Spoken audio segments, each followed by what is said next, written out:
Hi,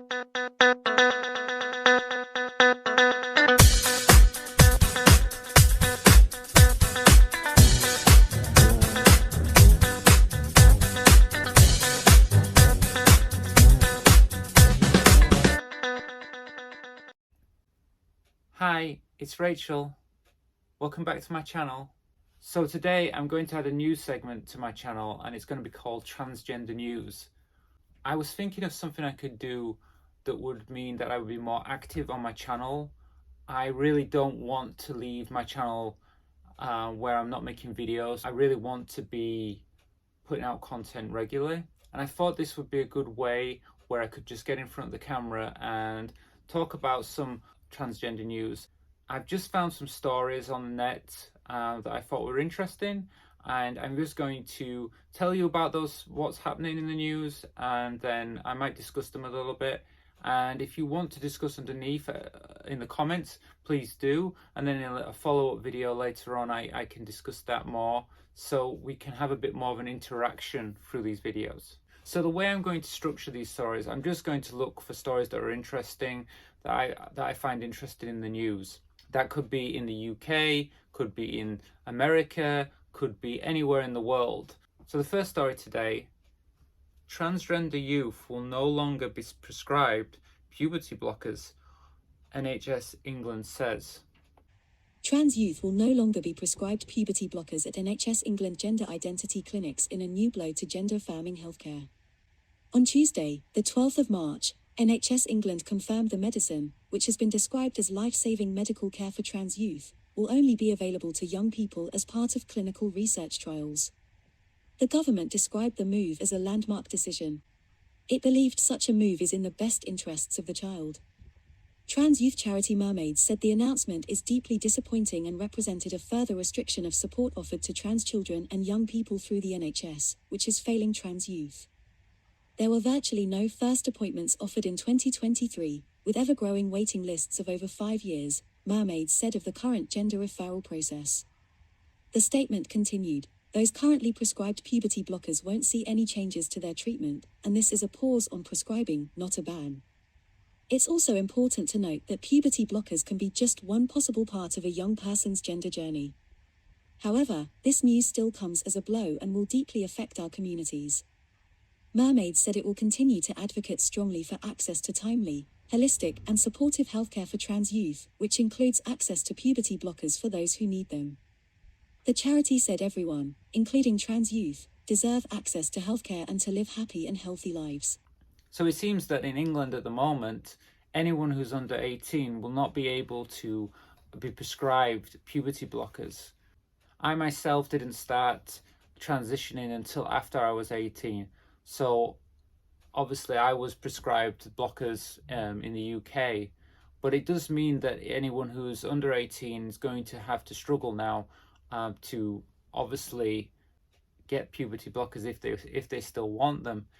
I fear that this could push people onto the internet or look for other places to buy puberty blockers, especially if you can't get them now on the NHS. I know already that many transgender people in the UK, they will look to buy hormones online because the waiting list for a gender clinic can be quite a long time and quite a long wait.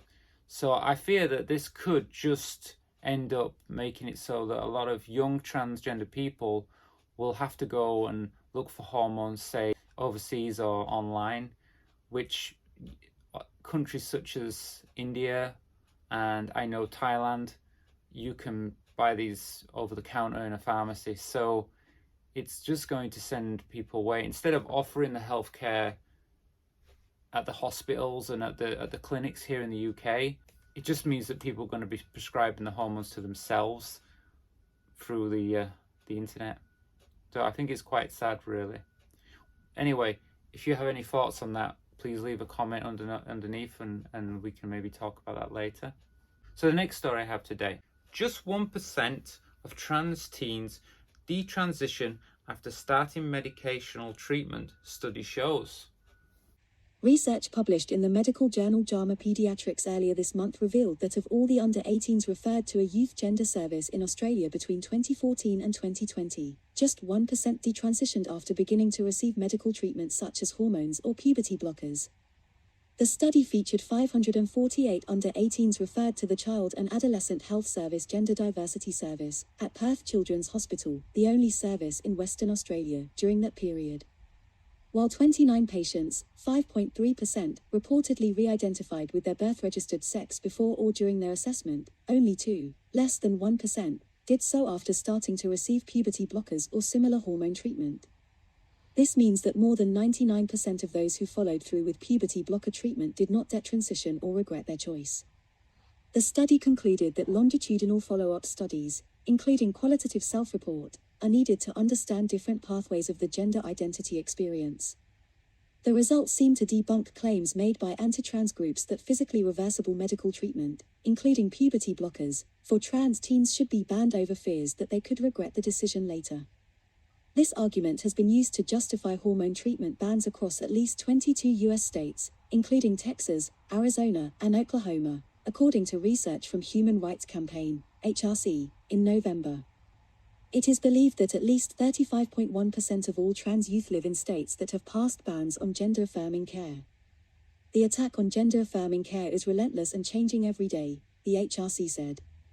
So here we can see from this research that in fact only 1% of young transgender people, after taking hormones, decided to detransition. So it looks like a complete success. So I think it says really what we've seen in the first story with the NHS actually now stopping puberty blockers. It's extremely wrong thing to do.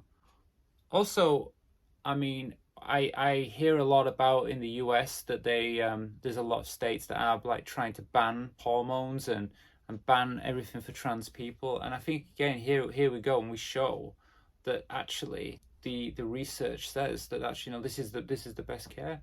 We really are getting failed in so many ways, it seems, and it's a shame because this seems to be coming up on more and more. And as you can see in the first two stories, this is where we're at. It is a real shame. Okay, so for the next story, I've pulled something about politics, but in the UK. So anyone knows anything about the UK at the moment? The government our government, the ruling party is the Conservatives. So anyone knows anything about them, you're going to say, well, they're a more right-leaning party. However, it looks like Labour have a good chance of winning the next election. But I see that things ain't going to change much with them. So let's look at this next story because it's quite interesting. Labour's Keir Starmer backs trans sports ban. Common sense has prevailed. So anyone who doesn't know this is the leader of the opposition, which is Labour. And like I said, they have the most chance of winning the next election. Anyway, let's hear what he's been saying now about banning trans athletes. Keir Starmer has said he supports a ban on trans women competing in women's sports. In recent months, a number of major sporting federations, including Badminton England, British Rowing and Swim England, have barred transgender women from competing. The Labour leader has previously remained coy on the issue, but during a visit to a school in his Holborn and St Pancras constituency on Monday, the 11th of March, he told The Telegraph that he is supportive of the bans. The important thing is that sports governing bodies take a lead on this, and they are doing that, and we're supportive of what they're doing, particularly in elite sport. That's where the decision should be taken, and, in the end, common sense has to prevail in terms of safety and integrity of sport. Labour once stood firm on transgender rights, but amid the increasing politicisation of trans lives, the party has backtracked, U-turned, and obfuscated on key issues. Last April, Starmer was accused of throwing trans people under the bus following an interview where he controversially said, "For 99.9% of women, it is completely biological, and, of course, they haven't got a penis." During the same interview, he appeared to throw his support behind outing trans youth to their parents, saying, "Of course I'd want to know." I say that as a parent. I would want to know, and I think the vast majority of parents would want to know. That's why we have to have national guidance on it, and they should try to make it cross-party, because it's not helpful to parents or schools to have this as a toxic divide when what's needed is practical, common-sense advice. This expanded on previous comments the Labour leader made 3 months earlier, when he insisted that 16 is too young for anyone to legally change gender, and that spaces must remain single-sex. Sex-based rights matter, and we must preserve all those wins that we've had for women over many years, including safe spaces, he said. I'm afraid 16 is too young. People will have different views on this, but I think 16 is too young for that process. I would go for 18, the age of adulthood in most cases. But I readily accept, that there are a small number of people who do not identify with the gender into which they were born, and they are often among the most abused in our society. They should be respected, and there should be a process, as there is under the law, for them to be recognized in the gender with which they identify. In July, when asked further about his position on the penis question, Starmer told Radio 5's Nikki Campbell that a woman is an adult female. Phrases such as adult female and biological women are seen by many as a transphobic dog whistle and are used by anti-trans campaigners to stoke tension between transgender rights and women's rights. Labour's position have been muddied by the party's backpedaling on self-ID and reforming the Gender Recognition Act, GRA. In 2020, they issued an unwavering promise to update the GRA to introduce self-declaration for trans people. However, in a column for The Guardian 3 years later, Shadow Women and Equalities Secretary Annalise Dodds said Labour will modernise, simplify and reform the legislation by removing invasive bureaucracy, and simplify the process.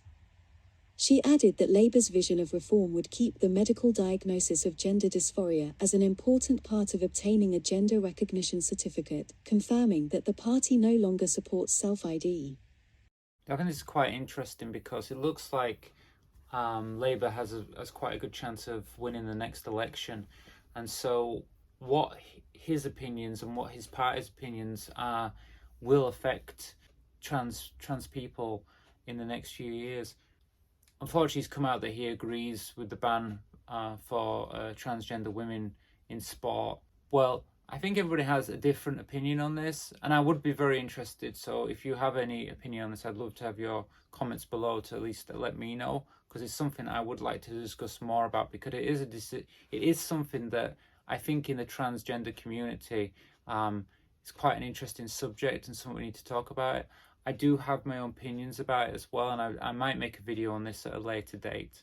But this article does worry me somewhat, because I think that as a transgender person, all I'm really asking for is to be accepted. I mean, to be able to self-ID, it makes the process a lot more simple for a trans person. So I am who I am, and that should be the end of it. By making more paperwork and making it more difficult, it means that a lot of the time you're going around with, say, your passport and your ID don't match.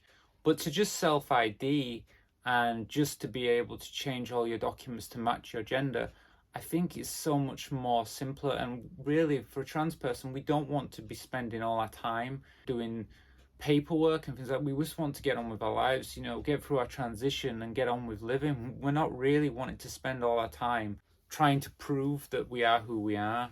So it's a real shame, and I'm worried that Labour is going to follow this path in the next few years, unfortunately. Okay, so I have one more story for you today. Lady Gaga slams abuse directed at Dylan Mulvaney. This is not backlash, this is hatred. Trans TikTok star Dylan Mulvaney has received a strong show of public support from Lady Gaga after the former was subjected to online abuse over a post marking International Women's Day last week.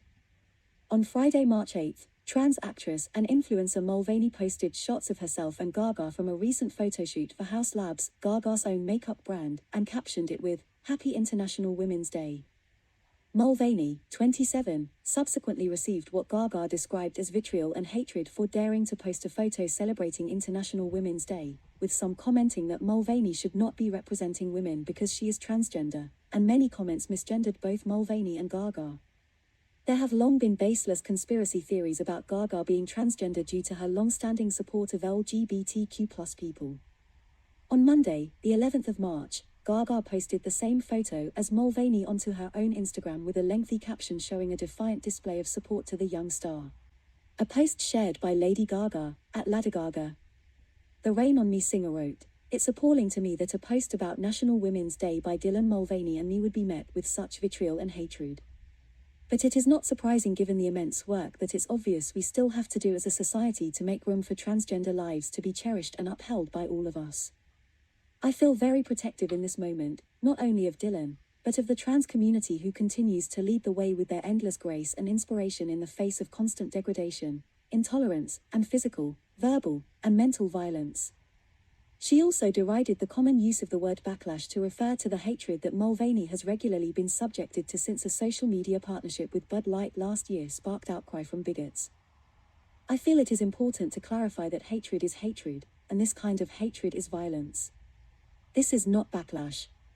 This is hatred," stated Gaga. Gaga noted that she does not speak for the trans community but wanted to express her desire for all women to come together to honor us all for International Women's Day and continue to do so until all women, and people, are celebrated equally. May we all come together and be loving, accepting, warm, welcoming. May we all stand and honor the complexity and challenge of trans life that we do not know, but can seek to understand and have compassion for, she added.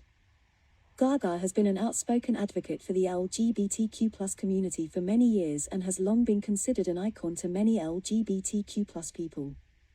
During a 2017 interview with Out magazine, Gaga said, "When I started in the mainstream it was the gays that lifted me up. I committed myself to them and they committed themselves to me, and because of the gay community I'm where I am today. I very much want to inject gay culture into the mainstream. So I always sort of joke the real motivation is to just turn the world gay." So that's quite an interesting story. Obviously, Lady Gaga is supportive, and she's always been very supportive of the LGBT community. And so it's really good to see that there is people such like her supporting the trans community.